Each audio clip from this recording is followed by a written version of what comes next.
collapse would be horrible probably for everyone. So, but yeah, if you don't mind, I thought we could start with Argentina, because for me this case is very strange.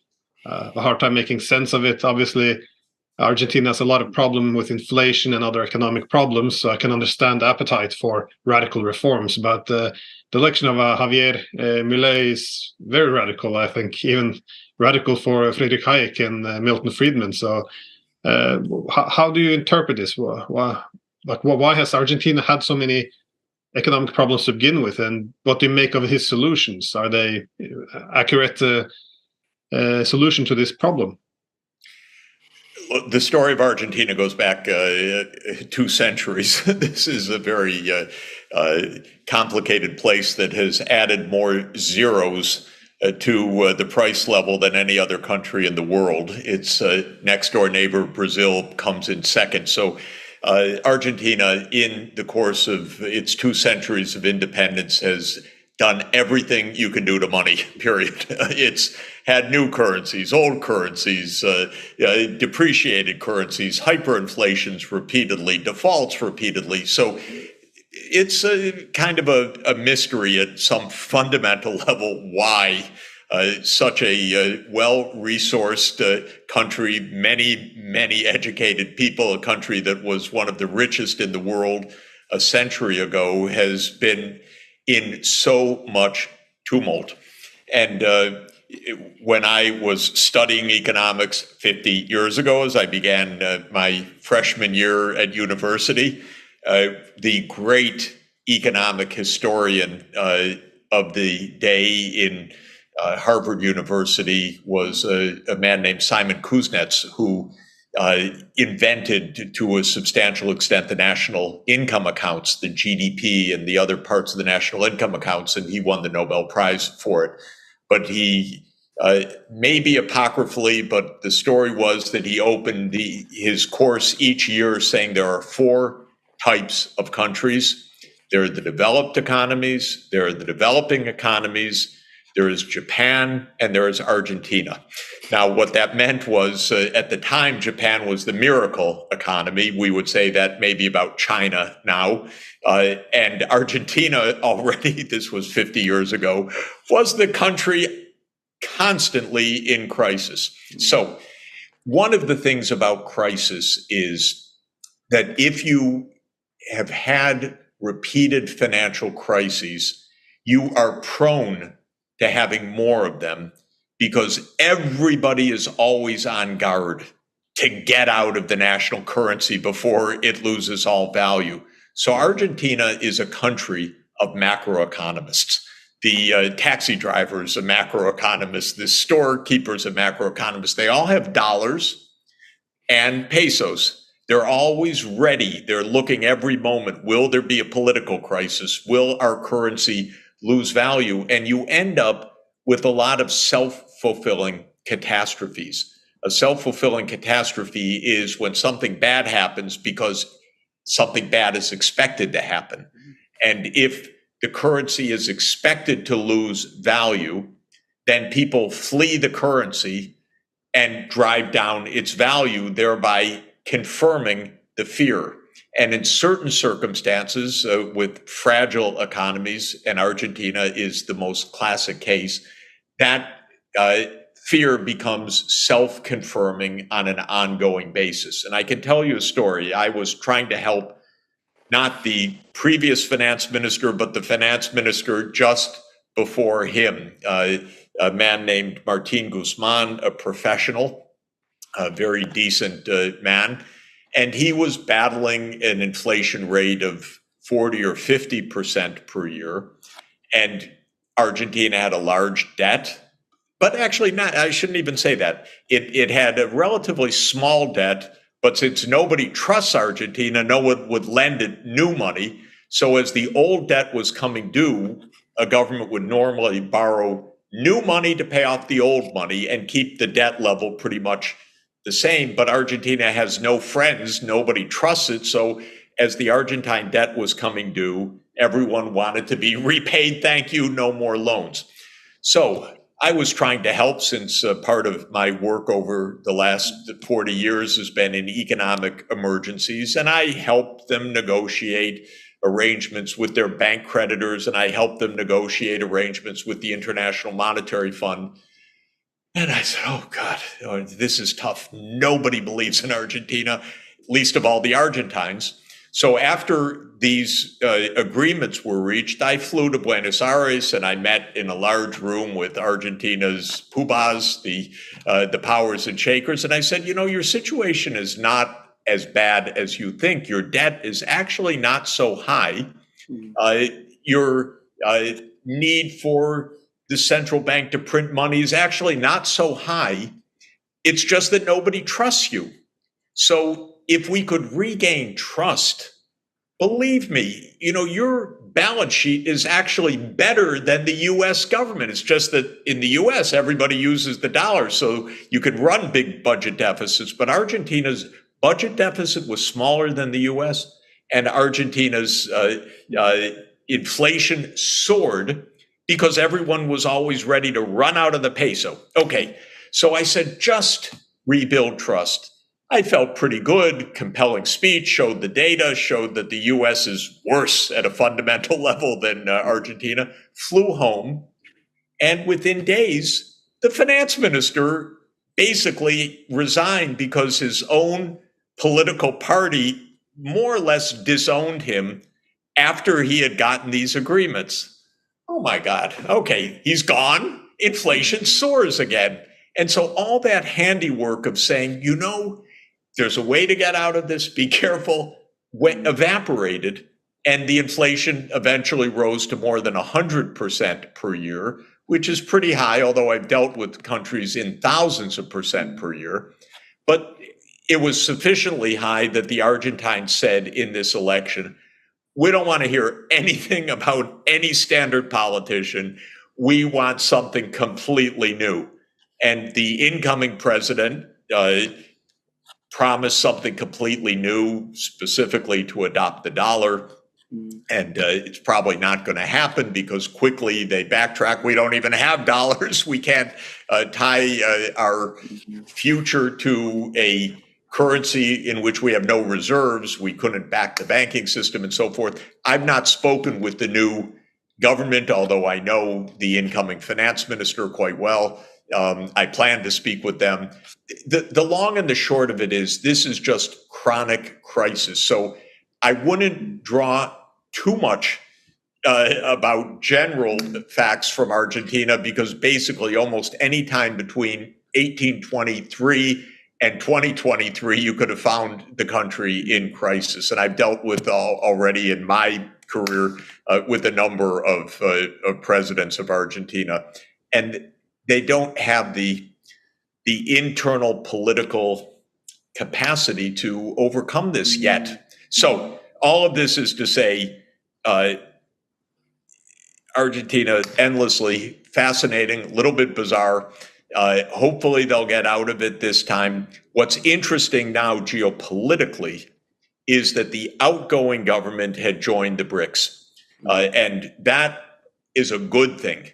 And an important thing for Argentina because it brings Argentina and the next door giant Brazil together, which is very good for South America, very important diplomatically, very important geopolitically. The incoming government has said, we don't want to have anything to do with China because Milei is being portrayed as an ardent Americanist. So on the American side of this bloc politics. My message to the Argentines is, look, China's your major customer. Don't be dumb. Don't go with the U.S. in this sense. Trade with the U.S., trade with China. Don't get into this crazy mentality of one side or another. And by the way, in this world today, if you have to choose one side or another, I wouldn't go with the American side. Every time a country sides with the United States these days, it ends up in disaster like Ukraine, because the U.S. is a fading empire. It can't sustain all its promises, not even close. It can't even keep its own public institutions functioning anymore. So my message to the Argentines is you don't have to choose sides. Just be nice, but don't break relations with China, for heaven's sake. Join the BRICS. It's a good thing to do. And maybe within the BRICS efforts this year, which are very important efforts to create non-dollar payments, there'll be something in it for Argentina. That I'm going to try to explain to them.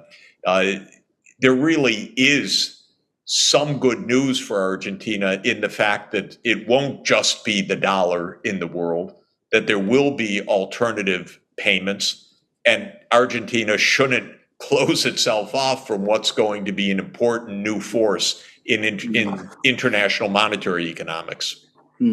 That's all very interesting, because one of the things that I noticed, which has not been mentioned, I think, widely, is that Putin, of course, has just been to the UAE and he's just been to the Saudi Arabia, and he came with a very, very big and very strong delegation of people.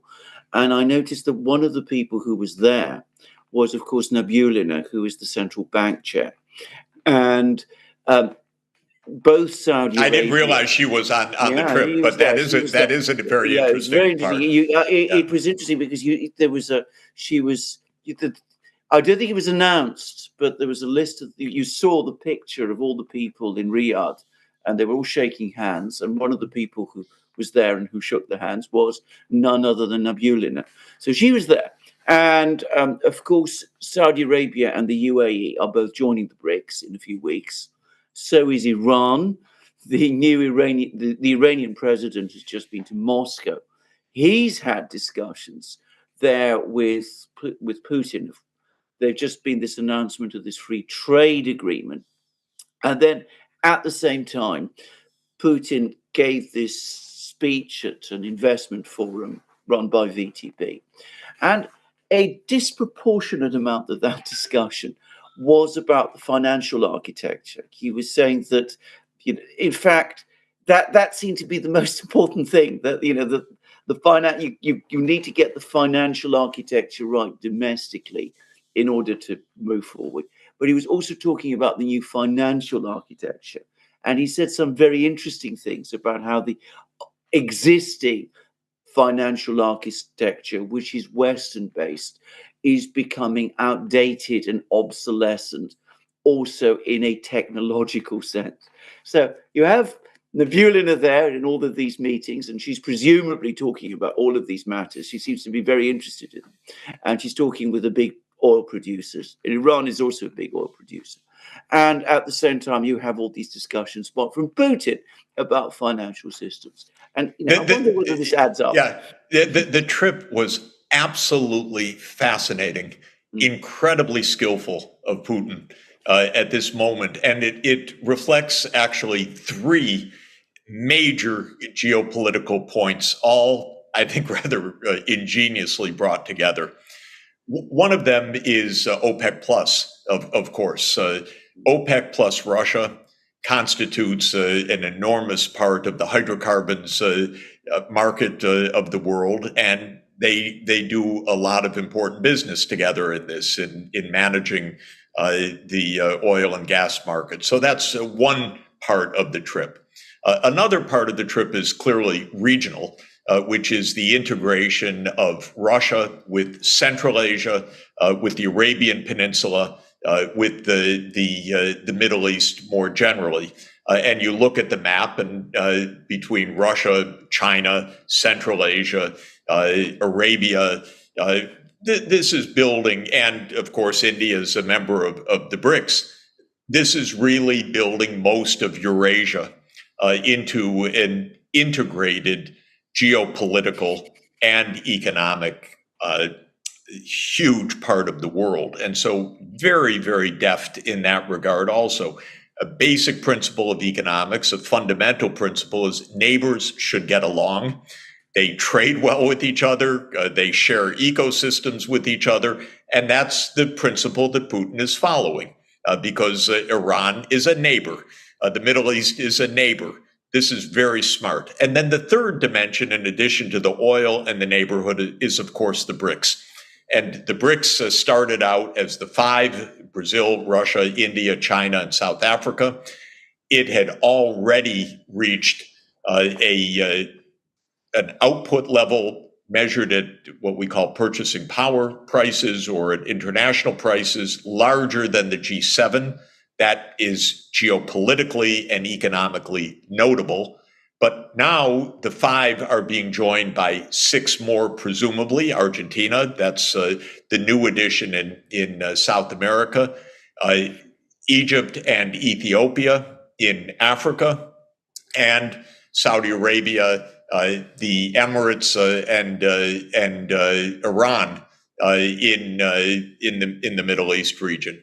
Now, you add the six to the original five, you have 37% of world output, according to the IMF purchasing power data, compared to 29 to 30% for the G7.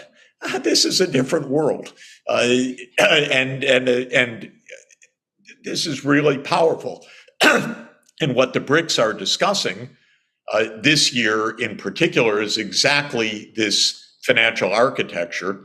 And of course, that was greatly hastened by the absolutely awful and mistaken U.S. policies on the dollar. So the U.S. has what Charles de Gaulle, already President de Gaulle, 50 years ago, 60 years ago, called the exorbitant privilege, which is that the dollar is used for about 60% of international transactions of all kinds. The way you denominate a contract, the way you pay to settle a contract, the way governments hold their foreign exchange reserves. So on all three major dimensions of international currency, the dollar predominates. Not exclusively, but overwhelming. And that gives the U.S. a huge advantage. You don't run out of the dollar to what? To the dollar. And so it's not like Argentina, where everyone's sitting on the edge as the U.S. debt reaches 100% of GDP. If Argentine debt ever came close to 100% of GDP, they'd be out the door in a moment. But with the U.S. being the currency of the world, nobody flees the dollar. So that's the exorbitant privilege that you get to borrow. You can pump up the money supply. You get some inflation, but you don't get what Argentina or just about any other emerging economy would get. But the U.S. just couldn't leave good enough alone. It had to weaponize the dollar. And this has really been, it's become an addiction. The U.S. generally is addicted to regime change. The U.S. generally is addicted to a foreign policy that says, I don't like you, I want to replace you.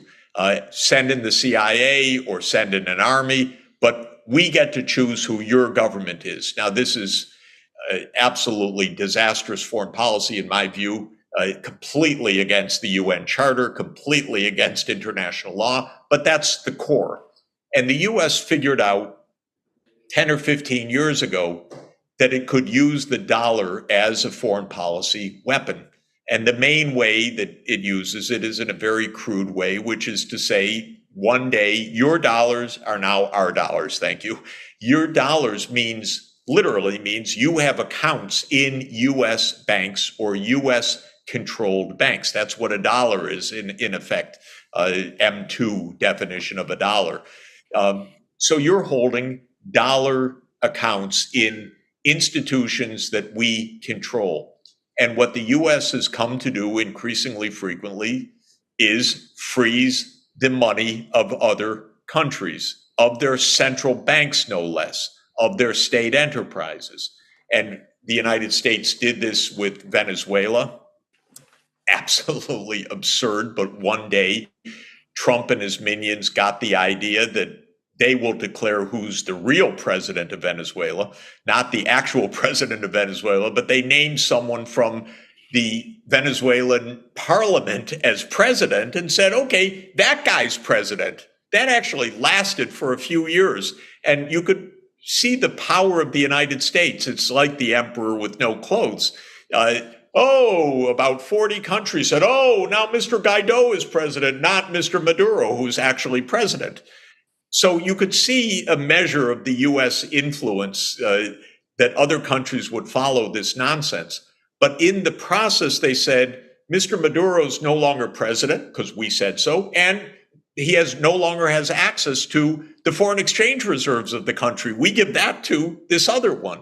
Well, this is absolutely crazy. Even the IMF couldn't, I shouldn't say even the IMF. The IMF couldn't figure this out. It doesn't have the gumption to say to the United States, that's ridiculous. So, oh, no, we have a big issue. Who really controls the foreign exchange reserve? So these games went on for years. Of course, with Russia, it's much more serious than that. The United States froze its estimated $300 billion of Russian financial assets. That's a lot of money, by the way. That was the trick that was going to bring Russia to its knees. It didn't do so. But that's what they thought. We've got Putin cornered. We've got Russia cornered. We'll bring them to their knees by freezing their assets and locking them out of the U.S. banking system, the so-called SWIFT settlement system. Well, Russia quickly figured out, very cleverly, we could trade with China and renminbi. We could trade with India and rupees, a little bit shakier on that front. We can find other ways to transact. And to make maybe a short story long as I have, this year, Russia is the leader of the BRICS. The BRICS summit will be in Kazan next October, I believe it is. And so Russia chairs the process, and it's chairing an expert group to come up with non-dollar payments. This is smart. And I kept telling my friends in the US government, don't abuse the dollar. It's going to go away. Because in monetary economics, the first thing you teach is the real economy is the real thing, what you produce, what the factories are. There are many ways to make a settlement, even barter, of course, but there are many currencies you can use. So don't think that your currency brings another country to its knees, because the other country's economy is the real economy, the ability to produce steel, the ability to produce weapons or artillery, the ability to produce automobiles or chips or whatever it is, or oil. And the United States misunderstood that, but really abused the privilege of the dollar. And the dollar will absolutely lose its role in centrality in the international payment system in the coming decade. In monetary economics, just to mention, all my colleagues look at history and say it's a long, slow decline of a currency. And the most famous case is the British pound, which used to be the core of the international monetary and financial system in the 19th century until basically the Great Depression. But the fact is, and so they say, look, the pound hung in there even after Germany was larger, even after the United States was larger, even after Britain's share of the world economy had declined. London remained the center of the international system. But it's not going to happen the same way with the dollar, because it's just too easy technologically to do things differently. And so we will have at least an international renminbi at a minimum playing a big role. And we could have a kind of BRICS, if not central bank, a BRICS monetary fund that serves the role of giving liquidity and credits among the BRICS countries in a way which will mean a non-dollar settlement system. Professor Sachs, just a few things. As a person in Britain, I can say that the long decline of sterling after Britain lost its hegemonic position in the world economy was an absolute disaster for Britain. You would not want to go through that process again. And by the way, it's quite interesting just to say the way it manifested. Of course, World War I was awful. The return to gold in 1926 overvalued Britain in the world economy. And Keynes wrote one of his most famous essays in 1926 called The Economic Consequences of Mr. Churchill, who happened to be the Chancellor of the Exchequer in 1926, that put this mistake into place. The 1930s were the Great Depression, World War II, of course, devastating. And the point is, by the end of World War II, Britain had basically gone deeply into debt, even with its own colonies, which became independent countries. And so Britain never quite got out of debtor status again. And it was a very, very heavy, long, painful period. Britain, the center of the world, going to the new International Monetary Fund for an emergency loan. I mean, unthinkable.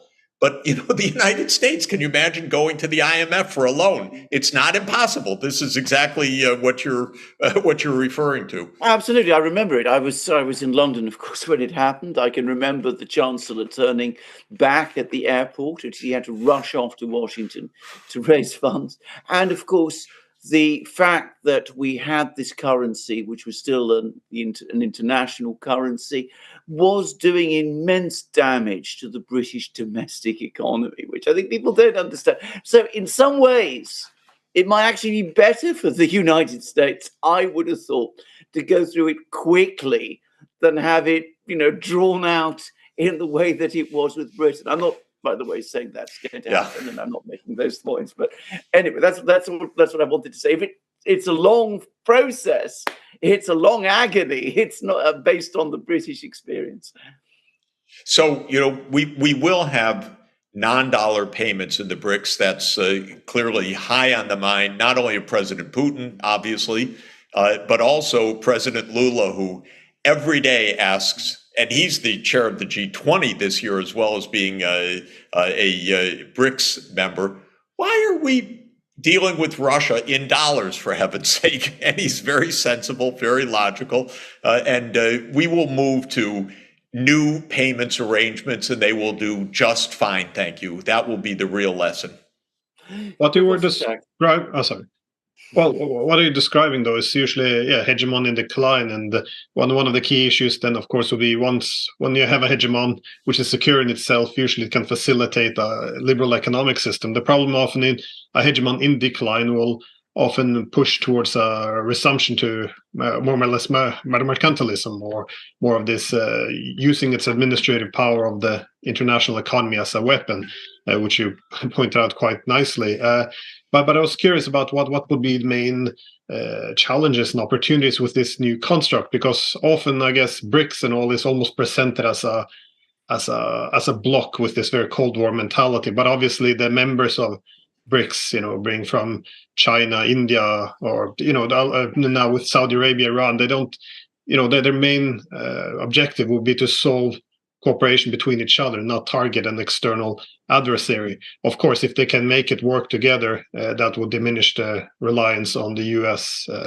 But again, this is it seems to be, well, what they have to negotiate now is everything from technologies and industries and banking and payment systems and across the board. I'm just wondering, because these countries do have a lot of divisions between them.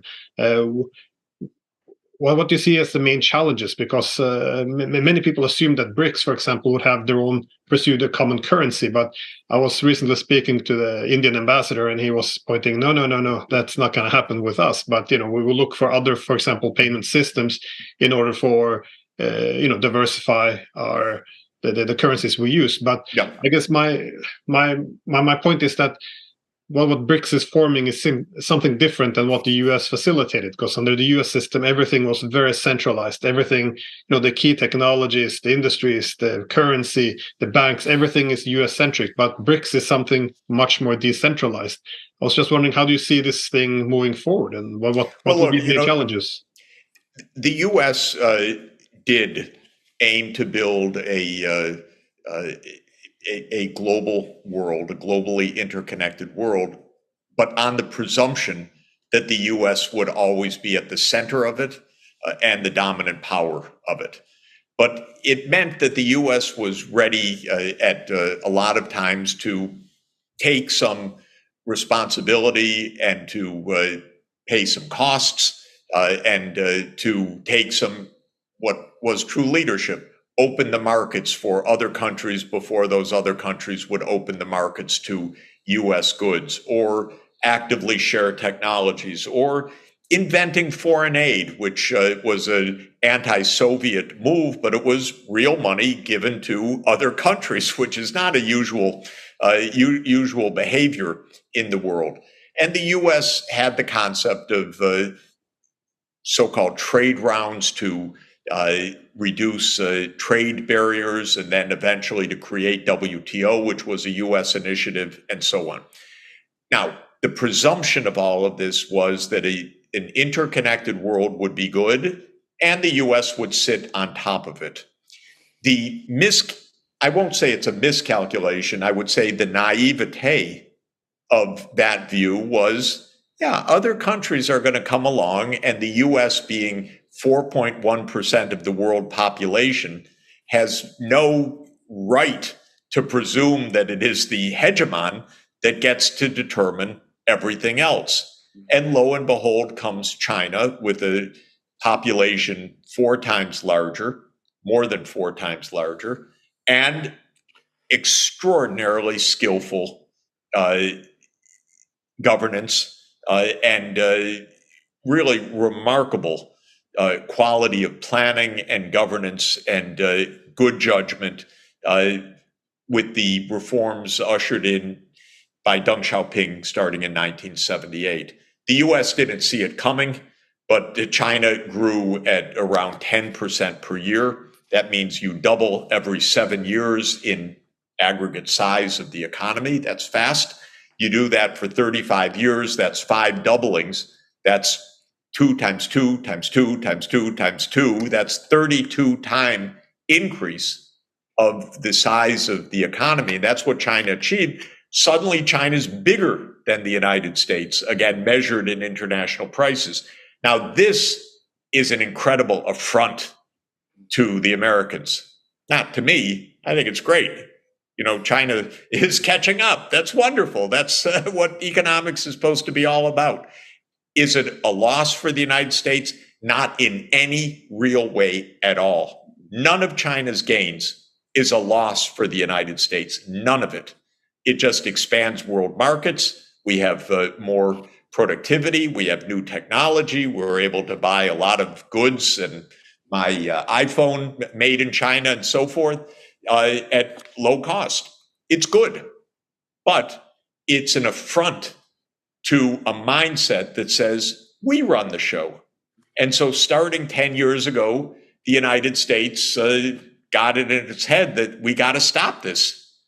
It's crazy. How can you stop another country from achieving development? And how can you stop a country, 1.4 billion people? But the United States does genius things. Like I said, the genius thing of saying, President Maduro's not president, it's the one we chose. It's nuts. Okay, so what did President Obama decide to do? He said, we're going to have a trade agreement with Asia that will not include China. Well, China's the largest trade partner of half the world, and it's the largest trading economy in Asia by far. And the United States, in its absolute foolishness, even explicitly says we need to make arrangements where we set the rules, the so-called rule-based order. Well, 2 things wrong with this. One, you can't have a trade arrangement in Asia without China. Are you kidding? And second, we were supposed to make international rules at the World Trade Organization. That was the idea of it. But that means actually that China has a voice. And so this is where we are right now. We are a declining hegemonic power in the United States, which has lost its nerve, which is fighting. It thought it was kind of a walk, at least into Ukraine, with NATO and, a destroyed Russia. That was their idea. Turned out to be a little bit naive, to say the least.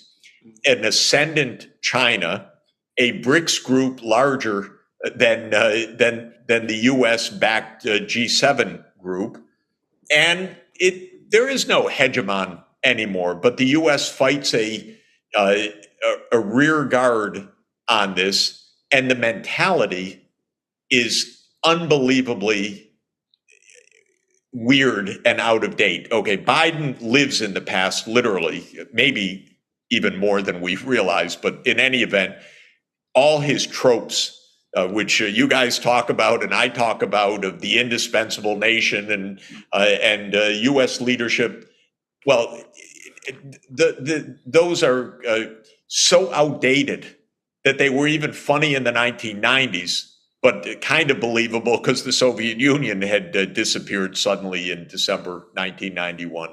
But weird to hear now. The U.S. is the indispensable country. Sorry, not quite. The fight in Ukraine is really the last battle of the expanding empire. I call it the Teutoburg Forest battle. That was when the Roman Empire faced its limit finally on the Rhine, because Augustus in 9 AD wanted to keep expanding, and the Germans beat him on the Rhine. So Rome never conquered Germania. By the way, Rome remained an empire for centuries, so it wasn't the end of the world not to have Roman legions in Germania, and it will not be the end of the United States not to have NATO forces in Ukraine. But they think it is right now. So what we're seeing is a psyche that's wounded, that is still believing we run things, that still so much wants to run things. We get, I assume you get your monthly copy of Foreign Affairs magazine. All it is, every issue is to try to cheer up the Americans that you're still number one. Every article is China in decline. Are we still the strongest? It's not even a scorecard that makes sense in a world of cooperation and economics, but to these strategists that rank everything, this is their world. So we've gone to protectionism. We ignore the World Trade Organization. We break every international agreement. We're on the veto side of every UN Security Council resolution. We're on the defeated side of almost every UN General Assembly resolution. What kind of hegemon is that? It is a country that was in the lead, that doesn't offer to other countries anymore, only threatens them. And you can't sustain your power only by threat. Anyway, the power doesn't even, it's evanescent in that sense when other countries have the same technologies you do. When we see that the NATO weaponry is no wonder weapons that defeats Putin from one day to the next, that Russia's very clever. They've got very sophisticated technologies. So this is why the whole idea of the hegemonic power is passé. But if you don't know it, it's really dangerous. And the U.S. doesn't recognize it yet. It hasn't changed its foreign policy appropriately. Professor Sachs, I was wondering if we could go back to the Middle East, because the Middle East is such an enigmatic region. I mean, we've had so many wars there. There's also, I think, a widespread view that it has never fulfilled its economic promise since the Second World War. And yet one senses that things are starting to change now. We see Saudi Arabia and Iran making friends, and you've pointed out how neighbors being friends is economically beneficial. We see very ambitious economic development plans in Saudi Arabia itself. We see Saudi Arabia and the Emirates joining BRICS. We see Egypt joining BRICS, and Egypt is now also taking steps to seek industrialization. It's opening an industry park with Russia. It's got many contacts with China, all of these things. And one also gets the sense that lots of young people in the Middle East, increasingly well educated, they've got tremendous entrepreneurial flair. You see that in London, where we have a lot of people from the Middle East here. So do you sense that it's all finally coming together, that things are changing, that the Arab states are starting to think for themselves at last, rather than take their cue from Washington and London, Paris, and those sorts of places? I mean, you're in the Middle East now. So. Yeah, so I'm in Dubai, in the Emirates. Mm-hmm.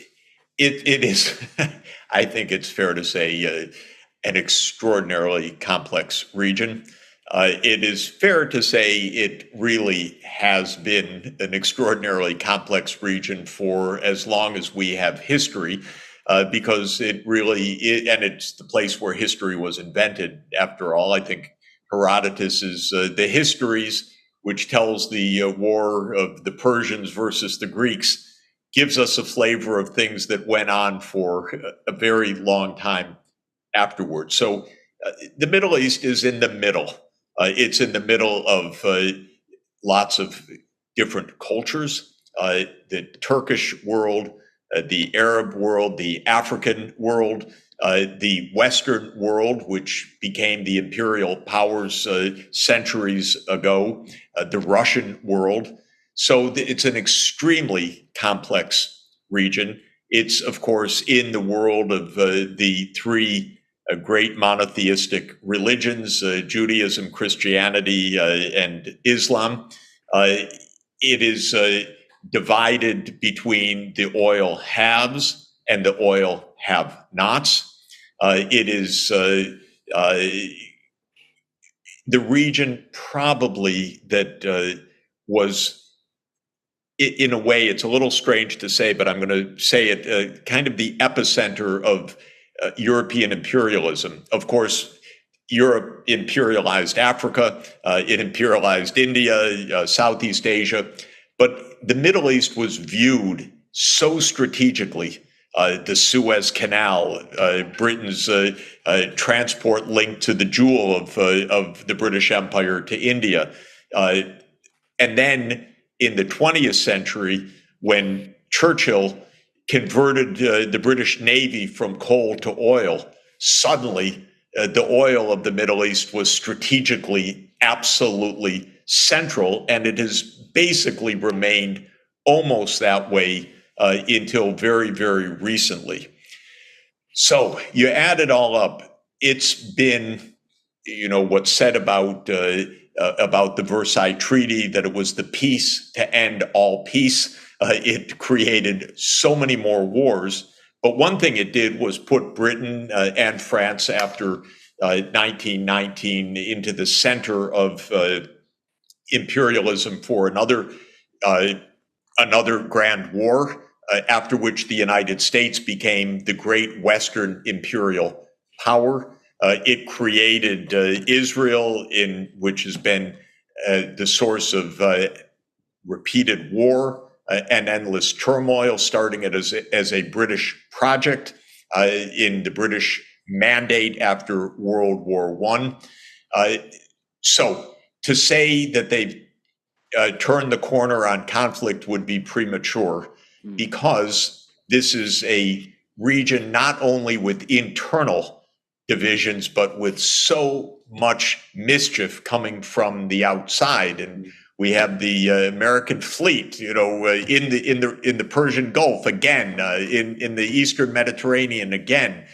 This is a playground of great powers that have created such a mess over the past century, but really centuries, that you can't declare that this is solved. But I think the key always in these circumstances is to understand it could be solved. There's nothing fundamental that prevents solutions. And I'll give you 3 exhibits to that. One is the Saudi-Iranian rapprochement, the Sunni-Shia rapprochement. Oh, you listen to any lecture at Harvard, they would have told you completely impossible. Any think tank in London or the United States, completely impossible. China pulled it off.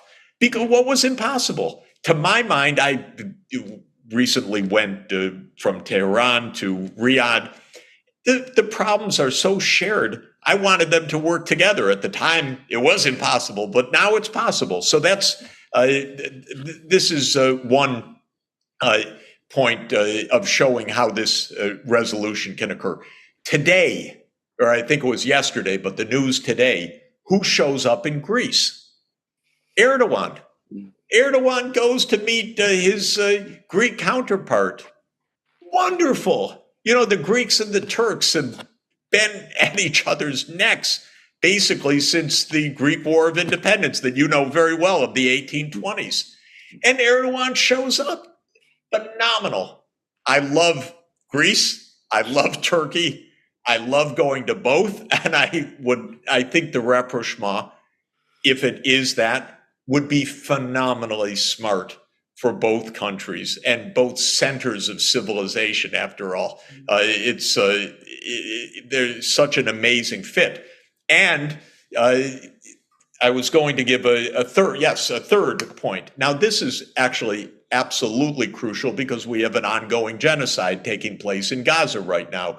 Israel is mass killing Gazans with the most vulgar, disgusting statements of intent coming from the Israeli political leaders. It's absolutely criminal in the literal international law sense what's going on. But what do the Arab leaders say, and what did the Arab Islamic leaders say when they met recently in Riyadh? They said, we could have peace with Israel, actually straightforwardly. Establish a state of Palestine according to all the UN Security Council resolutions, and Palestine and Israel live side by side in peace, and then we normalize our relations with Israel. Is that crazy to believe? No, it's absolutely possible. What stops it? Zealots.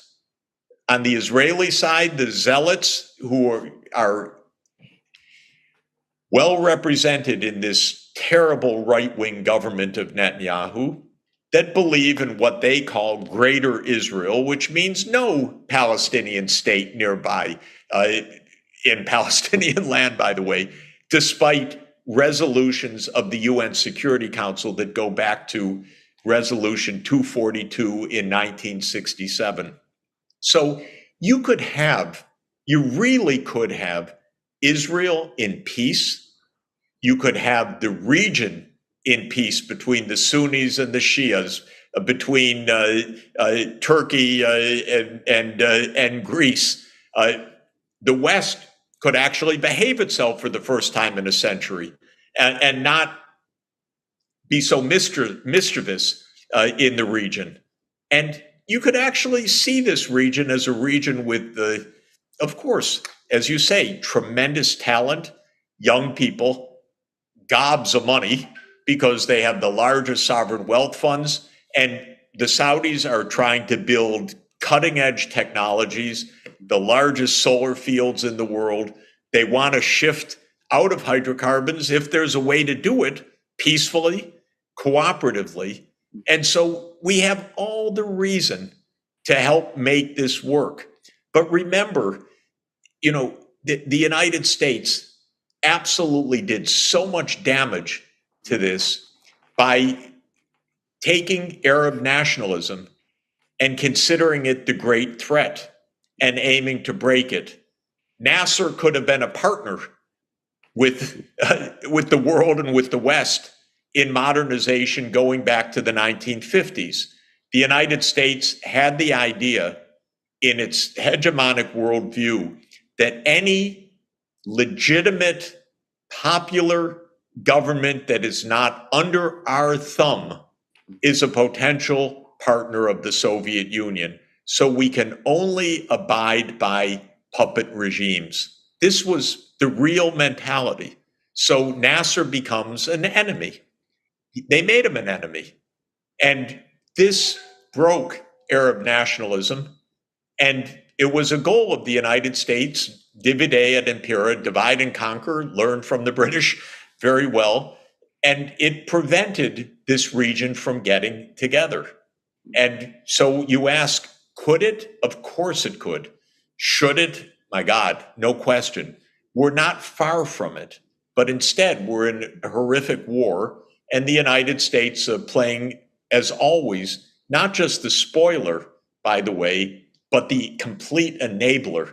Every bomb, maybe not every bomb, but just about every bomb falling on Gaza is an American-made bomb. And this is shocking, disgusting, and a part of the reason why the region doesn't get out of this mess. John Kirby actually gave a speech yesterday when he argued that no other country has done more to alleviate the suffering from Gazans than the United States. So it was quite a remarkable statement. But I want to suggest that perhaps that the problem is alliance systems, because classical realists since Morgenthau always argued that peacetime alliances is really a source of huge instability, because we see if you have a military power like the United States trying to organize a region, you would always have the incentives, again, in imperial logic of divide and conquer. So you see in all continents of the world, if you have conflict with China, for example, whenever there's division between China and India, this is a benefit because you can weaken the Chinese and the Indians will become more reliant on the Americans. You've seen that now in Europe as well. As soon as we had this war now with the Russians, Europe is completely now subordinated to the United States. Meanwhile, the Russians, at least the objective was to weaken Russia. But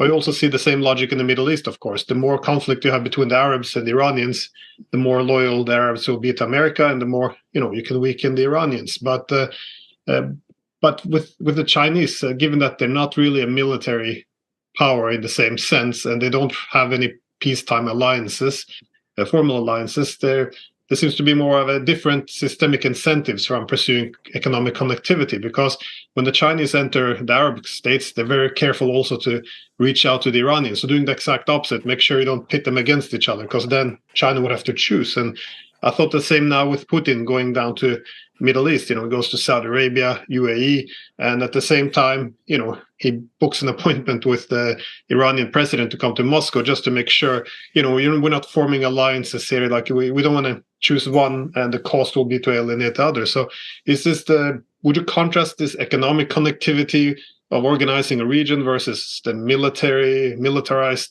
alliance system? Or how would you, why is China so different in this region, for example, from the United States?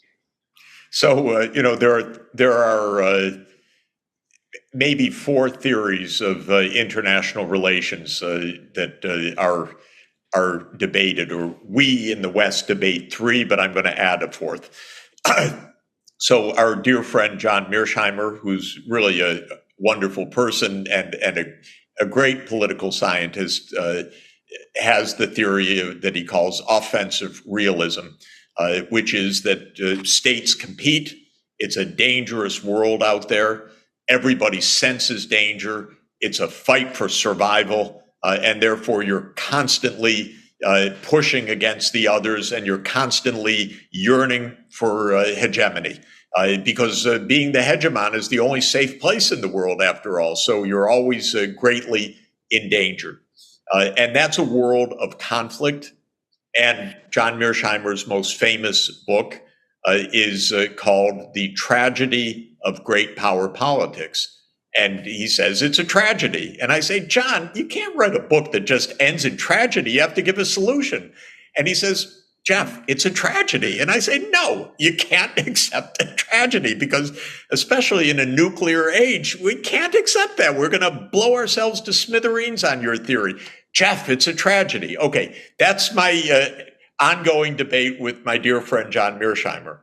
Then there's a theory that I would ascribe to the recently deceased Henry Kissinger, which is balance of power. That you don't need endless struggle. You need to create and structure a balance. The balance can be alliances, but it's better if it's a kind of concert of Europe where the major powers agree, don't push too hard against each other.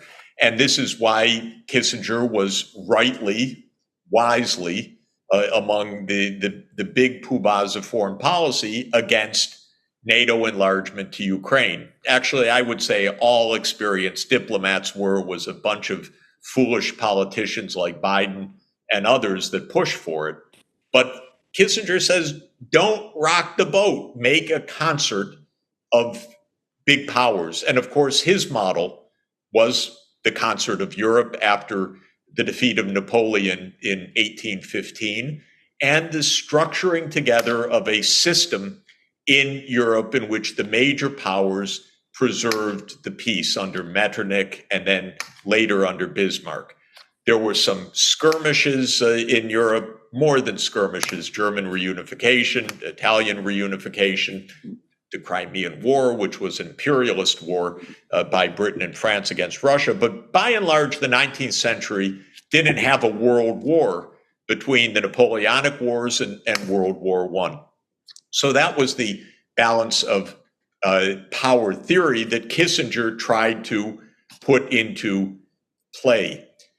The interesting thing about balance of power, though, is that it becomes imbalanced because if you had a static substrate of relative economic size and technology, you probably could fashion a predictable geopolitical and military equilibrium, but power changes. And it was, of course, the rise of Germany that changed the balance of power in Europe at the end of the 19th century. And this is absolutely important to understand. To keep the balance of power in Europe required tremendous prudence and wisdom, and Bismarck had that. Bismarck was a geopolitical genius, and he was thrown out when the old Kaiser died and the young kid came in, and the young kid got it into his head that he was going to compete with Britain for naval supremacy. And Bismarck said, "Why will we do that?" Bismarck was dismissed. And there was the end of the balance of power because it required genius to hold it together. And the Kaiser Wilhelm II, famously said to Bismarck, "What are we going to do if the British show up on our shores?" And Bismarck famously said, "Well, Kaiser, we'll have them arrested." In other words, we don't need to build a world-class navy. We just need to, bide our own time. Things will be fine. But Wilhelm II didn't believe it, got into an arms race with Britain, alliances, and all the rest, and eventually World War I broke out. So that's the second theory. My theory is, why don't we all get along? That's my theory. I'm an economist. I learned from Adam Smith that a world market is better than protected national markets, that global trade is better than mercantilism, and kind of from Immanuel Kant in his famous essay on perpetual peace in 1795, that actually a set of republics that trade with each other and act peacefully with each other is the kind of world that we want. Now, I devote my life to that. I work with the UN on countless matters and donate my time to the UN because I believe we could fashion an international framework of law in which countries could grow, in which China's success would not be viewed or acted upon as a threat by the United States, because it's no such thing at all, in which the United States could not unilaterally sanction Russia or grab foreign exchange reserves because it's against international law, which, by the way, it is against international law, which the US happens to completely ignore.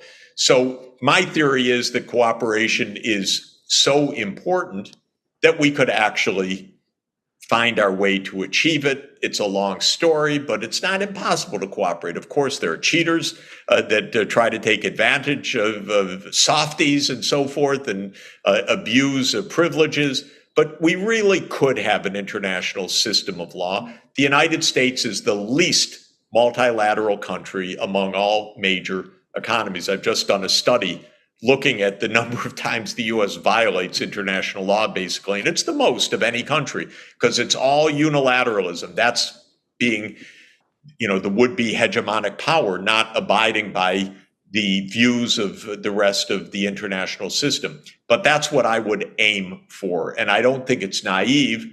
I think it's vital for survival, especially because we have to grapple with mass environmental crises and horrible depletion of our oceans and pollution and many other things that we need to deal with together through a cooperative approach. Now, I said there's a fourth approach. This is arguable, But I think Chinese statecraft really is different. And it's fascinating to me. And I've just been reading some Chinese philosophers who say, we really think about the world order in a different way, in a truly Confucian way. Confucius's the greatest virtue for Confucius was orderliness, was harmony. You hear that word repeatedly. It's really a Chinese, very deep idea. And China is very different from Europe, which created our international system, because in Europe, the Roman Empire fell in 476 AD, and it never came together again. Europe remained fragmented after the fall of the Western Roman Empire until today. And you could say the European Union is the attempt to put something unified together. China has a completely different history.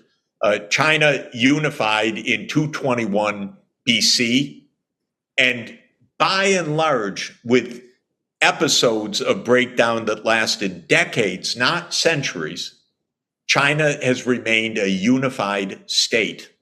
So China went through the Han dynasty and the Tang and Song and Yuan and Ming and Qing, but as a unified state. So China doesn't have that sense of fragmentation the same way. Of course, it always faced invaders from the north, the nomadic invaders, but this is quite different, and internal rebellions. But China has the idea, we're unified. Our western border is the Himalayas, okay? Our southern border is the tropical rainforest border. Our eastern border is the Great Ocean. Our northern border is the steppe region, the dryland region. Yes, we keep getting some invasions across that way, but we are a unified state. And our statecraft is that we want unity across the Indian Ocean, across the South China Sea. China never invaded Japan once, not even once in 2,000 years, except when China was ruled briefly by the Mongols, and the Mongols tried 2 failed invasions, defeated each time by a typhoon, which became called the kamikaze winds. But the point I'm making is that in the West, it's fighting all the time. How many years were France and Britain at war across the English Channel? Well, most of a millennium. And compare that with China and Japan. No wars. And 2 invasions, I think it's 1274 and 1281, if I remember correctly, but I may have the decade off by 1 decade.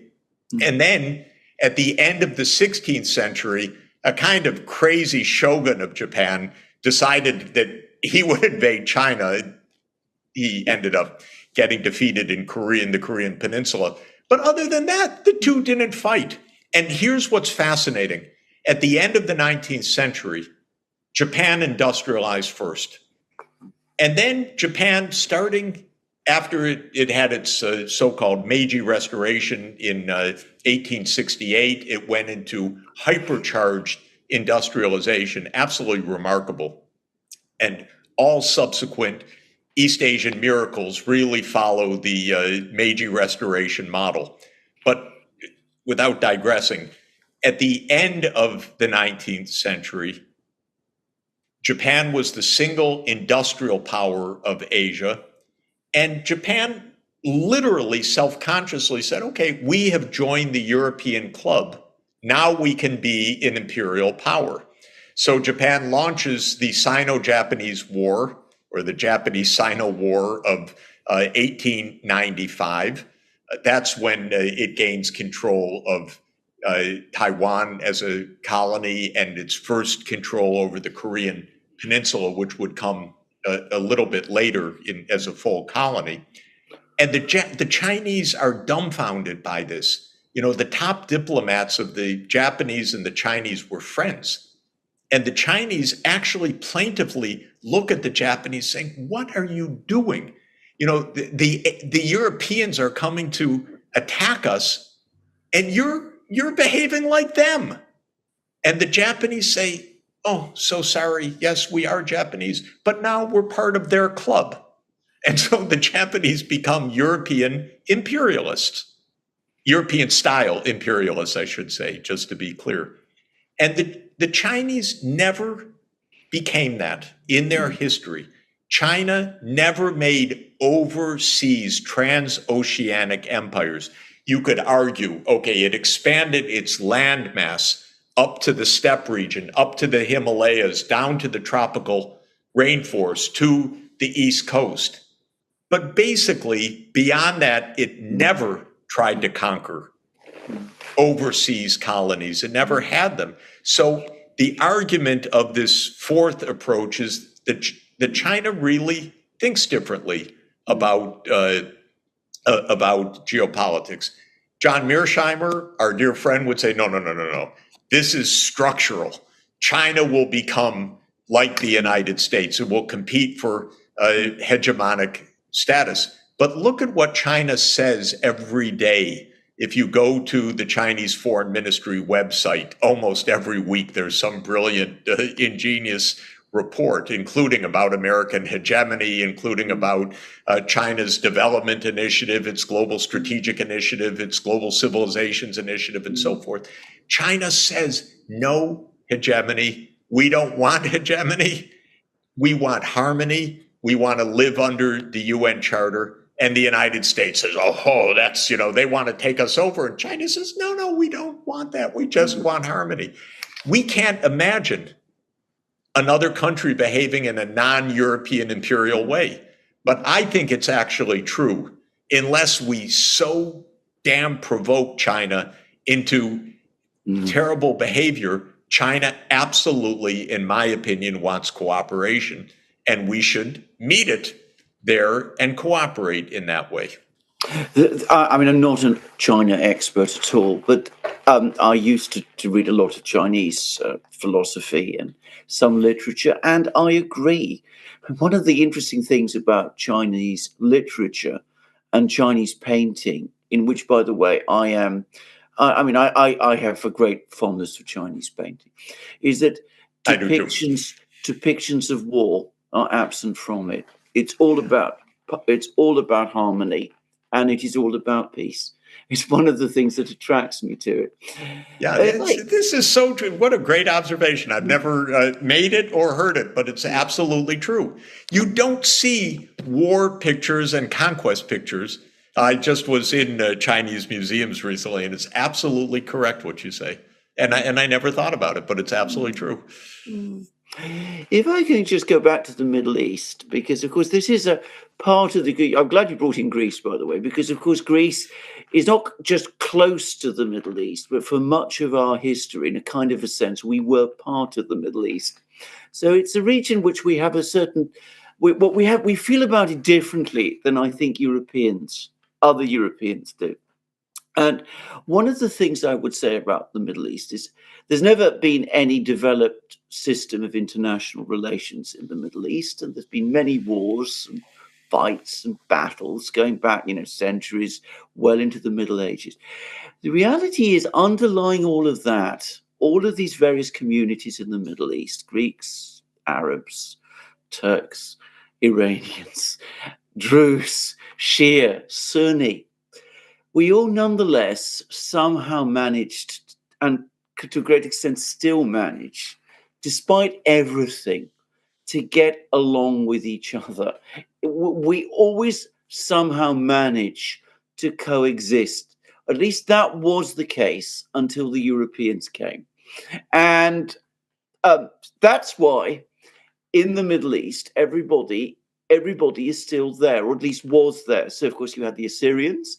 Most people don't know that the Assyrians still exist, but they did and do. You have the Druze. You have all of these little communities. It's true. Right. And one of the things that never stopped, and I know this again from Greek medieval literature, because of course we were the Christian Empire, we were against the Caliphate, we had tremendous respect for each other. It's there in our folk poetry from that period. The soldiers used to meet and they used to fight, and then they used to have friendships and all kinds of things of this kind. One of the things that never stopped was trade. Trade was continuous. It was never interrupted. If you went to the bazaars in Cairo, for example, which is the economic center, and I believe the bazaar, I've never seen it, but I believe the bazaar in Cairo is still a pretty vibrant. I know it very well, actually. It all sort of threaded together. And there was never any question of ending all of that. And somehow that helped us all to get along with each other. What happened was... No, it's absolutely right. And remember, Odessa was a Greek city to a very large extent. And the trading was, Greek traders, of course, Armenian traders, Jewish traders. These networks of trade were extensive. And you're absolutely correct that everybody knows each other extremely well. The Turks and the Greeks, of course, they know each other. Everybody knows each other. And I was actually just had the pleasure of having a long discussion with the Orthodox Patriarch of Antioch, which goes back to, I don't remember whether it's the 1st century AD or the 2nd century AD. He's a Christian patriarch in Damascus, in an Aramaic speaking community, for heaven's sake. This is 2,000 years. And of course, we were discussing exactly this wonderful mix of local cultures in Syria. And Barack Obama sends in the CIA in 2012 to overthrow Assad, lights the match, blows up the place, not knowing anything about Syria, about its history, about its culture, about its diversity, just lighting the match. And so I think it's a fascinating thing, and it's really worth contemplating. I can think of let's consider 3 great empires of this region. First, the Persian Empire, going back the Achaemenid Empire of Cyrus the Great, who, by the way, saved the Jewish people. He allowed the exiles from Babylonia to return to Jerusalem. And the idea that Iran and Israel are natural enemies is fatuous, given that the actual history of the two goes back to the 6th century BC, close relations. But what I was going to say about the Persians, they were very clever. They allowed local rule, local religions, and a huge diversity. And so actually the Jewish Second Temple period in today's Israel, but back in the 4th and 3rd century was under the suzerainty of Persia, because it was a very tolerant system. Then came Alexander the Great's conquests between 331 and 323 BC.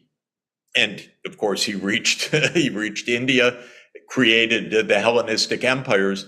But his genius, even as this kid, although he had the greatest teacher in history, in my view, Aristotle, but Alexander knew, take local traditions, don't try to impose things, let things be. And so the Hellenistic kingdoms, of course, brought wonderful Greek culture, Greek language, Greek knowledge, Greek wisdom, but also with a lot of local tolerance and incredible diversity. And the Ottomans, I don't know, as a Greek, you may have a bit more jaundiced view of the Ottomans than I do. I rather like the Ottomans in a lot of ways, but they had, of course, multiple minority communities who lived peacefully, That is why His All Holiness, the Greek Orthodox Patriarch Bartholomew, lives in Istanbul, Constantinople, and keeps his throne as the Patriarch of Greek Orthodoxy, or the all ecumenical Patriarch, I should say, because the Ottomans kept all sorts of communities within the Ottoman Empire. And you can see these minority communities till today, local religion, local language, local cultures. It's quite wonderful. And that, I would say, is your point, that lots of wars, but actually the fact that the diversity has remained for 2 millennia plus means that this wasn't mass extinctions, genocides, attempts to impose one faith or one religion. And the Jewish community in today's modern Iran was not forced out by the Iranians. It was pulled out by the Zionist movement of Israel, which tried to bring everyone to Israel and depleted all of these ancient, long-standing, traditional Jewish communities. And I find that very, very sad, actually, because that diversity is an incredible cultural strength, but also an economic strength because of the trading systems. And that brings me to the point about Israel, because of course Israel can become a part of this system. As I said, a system where everybody learns to live with everybody else. Tensions exist. And of course, the point is that in the modern world, the kind of tensions that used to exist in the Middle East, the wars, which are usually wars between local dynasties, they're not exactly the same as European wars, if you know your medieval history of this part of the world well. That period of war, anyway, is obsolete, but the trade is not. And I myself, and I was very, very impressed by that meeting in Riyadh. Actually, I was too. I mean, everybody came together. Erdogan was there, Assad was there, the Saudis were there, everybody was there, and they were all talking. The Iranians were there, and they were all talking together, and they were all talking together as a region, as a place where, and they were coming up with sophisticated political points.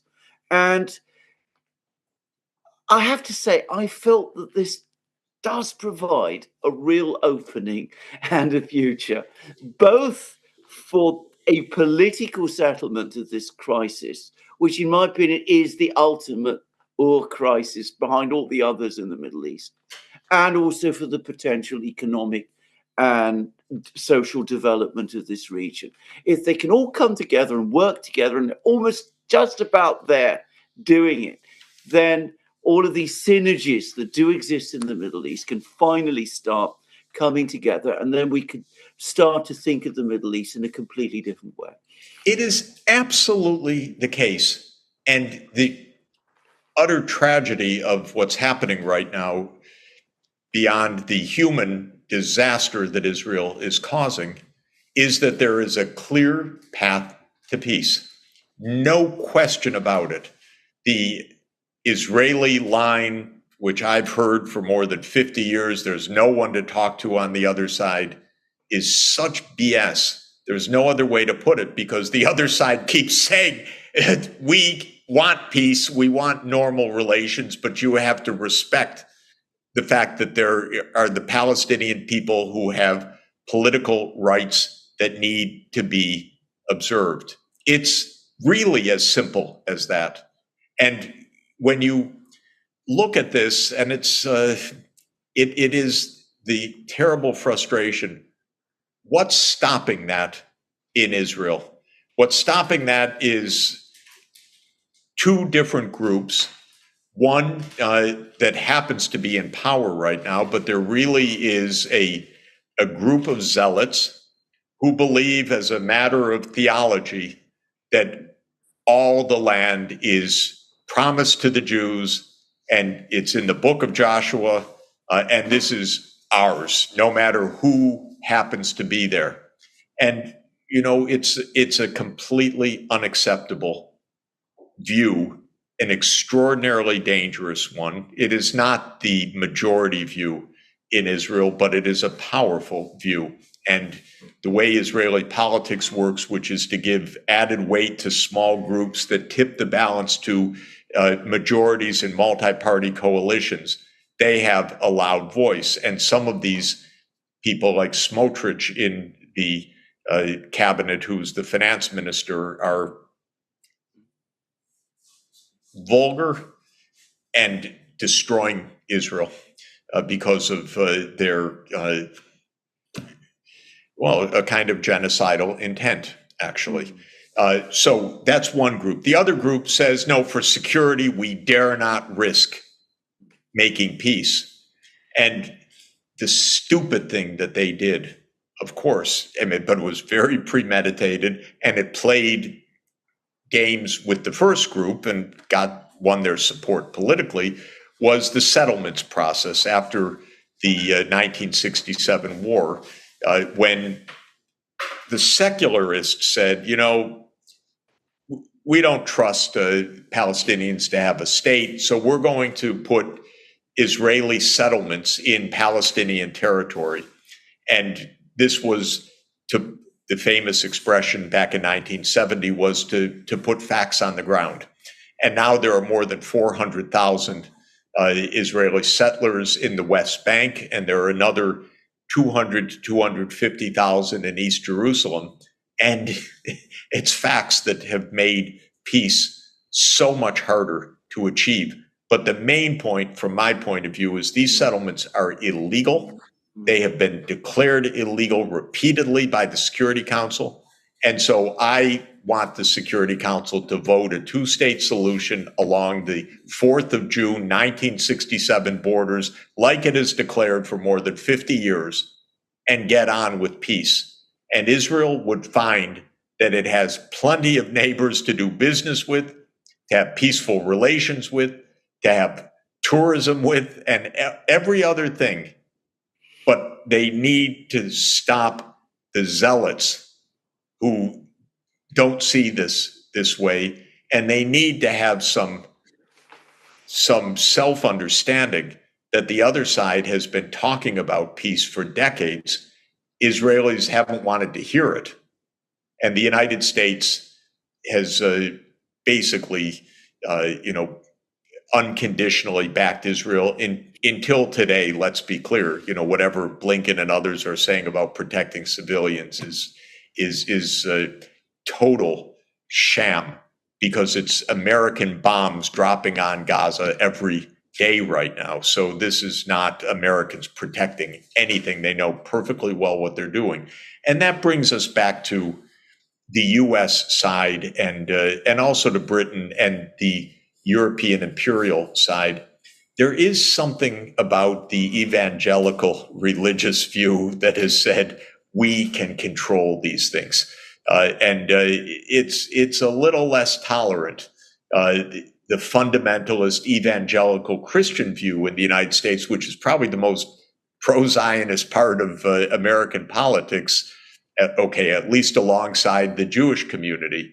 But that view is, again, a kind of God-given, we have the right to rule view. And that is not what peaceful coexistence is about. Peaceful coexistence is about mutual respect, not the belief that one is the chosen one to rule in a particular place or to rule every place. I wanted to shift a bit out of the Middle East. It's okay, but still, it's an economic question, I guess, because a big thing happening now this week, of course, was the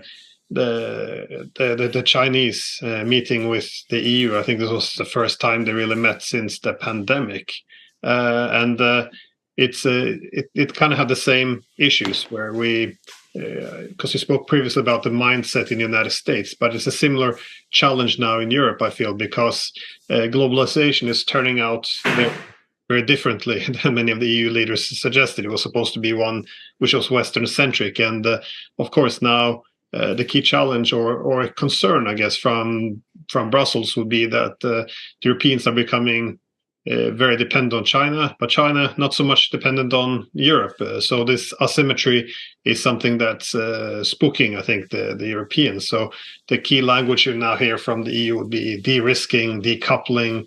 But again, this is a dilemma for the Europeans, because if the Europeans would sever themselves from China, sever themselves from Chinese technologies and resources, like they cut themselves off Russian resources, it would make the European less economic competitive, less prosperous, and also their dependence then would increase on the United States, which would effectively make them more politically obedient. So this is not a good option. But on the other side, if they accept more economic connectivity with China, the concern is that the dependence would grow. So they have been looking for ways out. Well, one of them would be, hey, how about we put some sanctions on China where it fits us? But then, of course, the Europeans are very, very offended when the Chinese retaliate, because this is supposed to be a one-way tool. So they try to frame it in human rights, because this is a good way of legitimizing one-sided sanctions. But again, the Chinese doesn't appear to want to have anything to do with it. The Europeans, for example, cite the treatment of Uyghurs, but at the same time, von der Leyen doesn't want to even call for a ceasefire when the Israelis are, carpet bombing Gaza. So this doesn't really work. They're also trying to blame China for supporting Russia, even though, of course, the Europeans had a lot to do with provoking this war, and now also sending all these weapons. So China pretty much took the same position as the majority of the world population, which was, not supporting Russia's invasion, but also not supporting NATO's proxy war. Anyways, my point is, or questions, I guess, would be, how do you see this?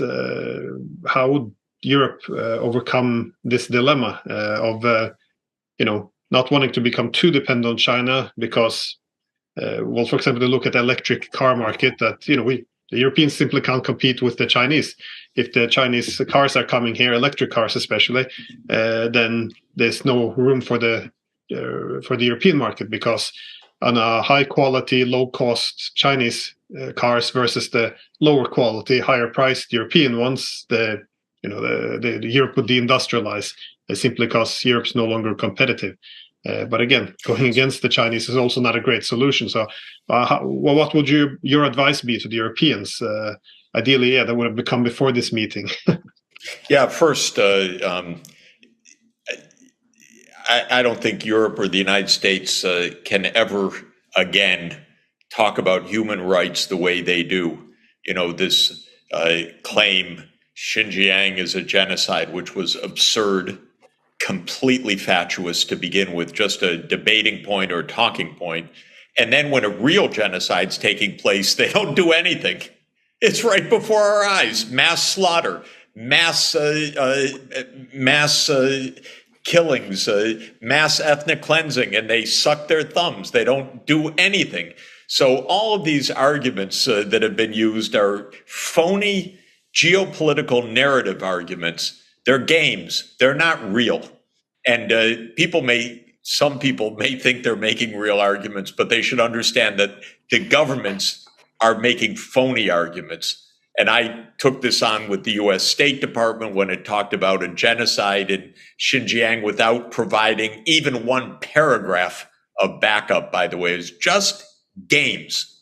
So they should attend to the genocide that they're a party to, which is the one taking place in Gaza right now, and get this war stopped immediately. Now, when it comes to China, basically what's happening is that van der Leyen is just following U.S. instructions. I don't even think that this is a European view. This is the American view, falling behind your leader.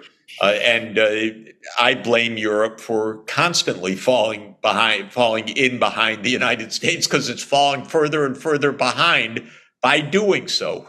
It's just absolute. Look at the trap that the US got Europe into vis-a-vis Ukraine. Complete trap. Of course, the Europeans are not completely innocent of this. They watched the overthrow of Yanukovych. They went along with it. Why doesn't it? And the European leaders privately said things to me. Oh, yes, you're right, it's NATO. And then they say the opposite the next day. So I've heard the hypocrisy directly to me. I mean, to me, they tell me one thing, they say something publicly the next day. They're just following the US. Look, one day the United States decided Huawei is an enemy. Now, why? To my mind, because if it's a US system, they can spy on me. But if it's a Chinese system, they can't spy on me so easily. So I trust Huawei equipment for my privacy more than I trust American equipment for sure. Because I know what Ed Snowden explained to me, by the way, in a 8-hour face-to-face discussion once about what my own government's doing to me. So, but as soon as the US said it, oh, the Europeans have to cut out Huawei everywhere. You know, they just follow the US lead. And van der Leyen's not the most clever person I've ever seen. It's not like there really are some original ideas there. And European foreign policy is shambolic right now. And Germany, sad to say, has really nobody has done more damage in peacetime to the German economy than the Greens, and Scholz letting them do it. And this is all very sad. So my advice to the Europeans, trade with China. Keep good relations with China. Improve your vehicles, of course. Don't be late. But Europe's pretty clever. The Europeans like a good quality of life, and they have it. Europe has the highest quality of life on the planet, the shortest working hours, the highest living standards, the longest vacation time, the longest life expectancy. The Chinese work a lot longer hours, a lot harder, and so on. That's part of the trade-off. But I think Europe gets its high living standards by being clever, well-educated, technologically sophisticated, and yes, Europe should have a more strategic view. It fell behind. Look, Europe makes the leading advanced chips in the world, but it's all under U.S. control. Why doesn't Europe have its own control over ASML chip making capacity? No, the U.S. dictates everything. This is Europe's mistake right now. Europe's interest is not U.S. hegemony. Europe's interest is a peaceful, sustainable world and meeting China literally halfway on the Eurasian continent. If Europe had a good investment program, it would be investing fast rail out to somewhere in central Russia or out to Samarkand. And China would be investing in fast rail westward, and we would meet in the middle and celebrate the 21st century Silk Road, which after all is the whole idea of, and that would bring prosperity to everybody. China is not going to invade Europe. China is not a threat to Europe, period. I completely agree. I mean, the idea that trade is a geopolitical threat, because that's what it amounts to, that trading with China is somehow conjuring up some kind of geopolitical threat. The trading with Russia was a geopolitical threat. It is so completely misconceived. It is so profoundly wrong. And you could see that what's happening is that some people, it just go back to what you were saying about the dollar at the start of the program.